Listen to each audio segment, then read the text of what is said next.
Okay, so let's talk about what's really holding up the world beneath our feet.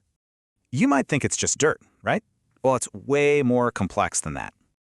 To really get it, we've got to break soil down into its three basic parts. So what's actually inside a random handful of soil? First, you've got the solids. These are tiny bits of minerals and organic stuff. Then there's the liquid, which is almost always just water held inside the soil.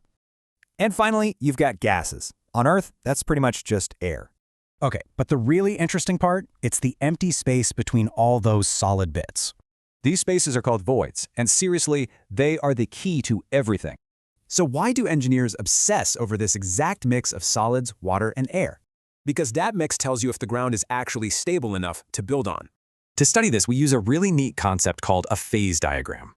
What you see here is a three-phase diagram. This is how soil usually is. But soil can actually exist in a few different states, which changes things up. If all those voids get completely filled up with water, the air gets pushed out. And if there's no water at all, well, then the soil is completely dry.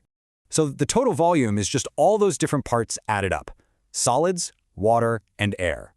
Now, when it comes to weight, things get even simpler, which is nice. Air weighs almost nothing, so we really only care about the solids and the water. And that ratio is everything. It tells engineers if a site is safe for construction. So the next time you look at a massive skyscraper or a bridge, Remember that simple, invisible diagram that's literally holding the whole thing up.